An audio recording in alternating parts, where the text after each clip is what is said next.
सुरुमा नै है बाइबलको सुरुवातमा नै तीनजना भएर काम गर्नुभएछ उहाँहरू है। हामीले हेऱ्यौँ भने पाउँछौँ उत्पत्ति 1:1 आदिमा परमेश्वरले आकाश र पृथ्वी सृष्टि गर्नुभयो भन्छ। कसले भन्दाखेरि परमेश्वरले है। अनि त्यसपछि तल्लोपट्टिको 2मा आयौँ भने के भनेको छ 2 भनेदेखि चाहिँ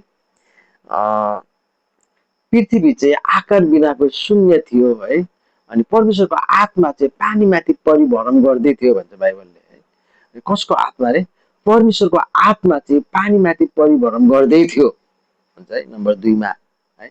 1मा चाहिँ के थियो भनेदेखि आदिमा परमेश्वरले भन्नुभएछ अरे कसले अरे परमेश्वरले भनेदेखि 2मा चाहिँ पृथ्वी चाहिँ आकार बिनाको शून्य थियो भन्छ। अनि परमेश्वरको आत्मा चाहिँ पानीमाथि परिभ्रमण गर्दै थियो। को चाहिँ भन्दाखेरि आत्माको कुरा आयो त्यहाँनिर भनेपछि 3 नम्बरमा चाहिँ फेरि हामीले हेऱ्यौँ भने के पाउँछौँ भनेदेखि चाहिँ अनि परमेश्वरले भन्नुभयो उज्यालो होस् तब उज्यालो भयो भन्छ बाइबलले। कस्तो मिठो कुरा, उज्यालो होस् तब उज्यालो भयो भन्छ।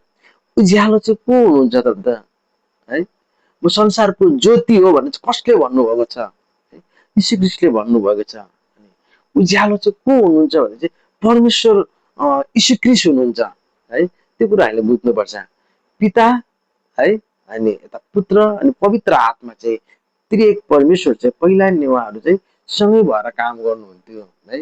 अनि त्यही कारणले गर्दाखेरि यो दिनहरूमा हामीले पिता पुत्र र पवित्र आत्माको रहस्यको कुराहरू बुझ्नु आवश्यक छ